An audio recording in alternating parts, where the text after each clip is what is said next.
comment, voilà, suite du coup d'affranchissement anxieux.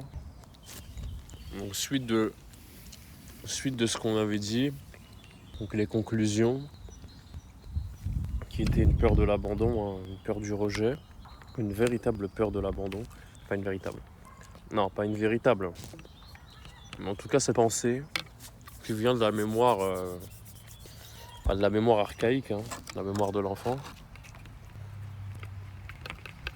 Donc ça c'est des mémoires qui n'ont pas été traitées, hein. Donc c'est des systèmes de croyances qui restent, quand on n'a pas confiance. Et donc du coup, ce qu'il faut traiter au final, c'est l'identification de ses besoins, s'accepter véritablement, le manque affectif, qui pour moi, je pense que c'est la racine du problème, le manque affectif, le vide affectif. Donc le vide affectif, c'est le manque de soi. Voilà. Le manque de soi. Donc le soi, on s'est oublié en fait. Et quand on dit on s'est oublié, c'est on s'est plus occupé de ses besoins, on sait même pas quels sont nos besoins. Donc, il est important de se reconnecter à ses besoins et de se dire, bon, qu'est-ce que je veux au final? Seulement de se connecter à son corps, non connexion à son corps, à ses sensations, forcément. Et vraiment être en accord. Je ressens ça, il y a ça qui va pas, et l'exprimer de manière toujours respectueuse. Donc ça s'apprend. Et vous êtes le seul à pouvoir identifier vos besoins et pouvoir y répondre. Donc ça c'est important aussi. Je le répète, mais en aucun cas c'est à quelqu'un d'autre. Ouais, en aucun cas quelqu'un d'autre pourra répondre à vos besoins.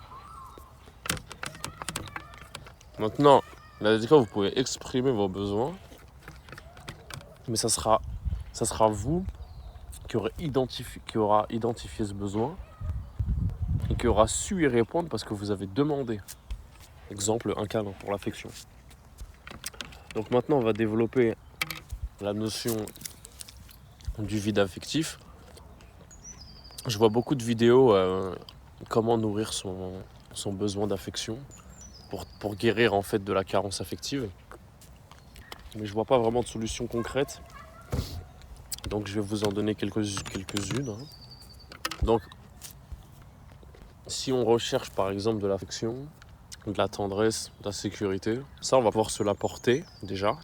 Donc l'affection ça va être s'aimer, répondre à ses besoins et vraiment être connecté véritablement à ce qui se passe en vous. Ensuite pour l'affection, parce que je pars du principe que bon il faut quand même voilà, c'est bien sûr il faut s'aimer, c'est important, mais je pense qu'il y a autre chose aussi derrière. Un animal de compagnie ça peut être pas mal, ça peut vraiment être intéressant pour l'affection. Si on peut trouver ça chez des membres de sa famille, c'est pas mal aussi. Le côté s'exprimer, être écouté. Après, c'est quelque chose, si on n'arrive pas à le trouver, qu'on peut trouver chez un thérapeute.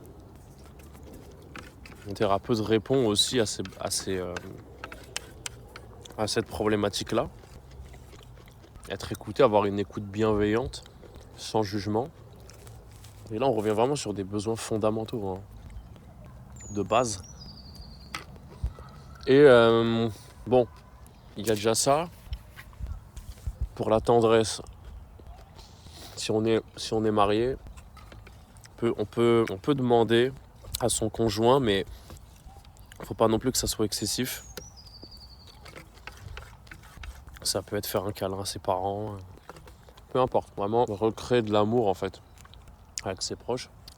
Et ensuite, donc affection, tendresse, sécurité, le psy, les animaux de compagnie, ça peut être très intéressant. Et puis voilà quoi, mais pareil, trouver ses ressources quoi. Vraiment trouver ses ressources pour pouvoir répondre à ses besoins avant de vouloir re-rentrer dans une relation. Ça me paraît essentiel de trouver ses ressources propres et de ne pas attendre en fait de l'autre sur ces besoins-là, parce que souvent mon besoin affectif, c'est ma conjointe. Mais non, en fait, il y a d'autres choses. Il y a d'autres choses. Et je pense que les animaux de compagnie, ça peut vraiment être pas mal.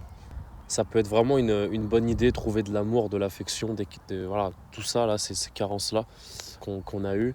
Et voilà, créer plusieurs sources en fait de nourriture affective pour ne pas être dépendant d'une seule source, quoi.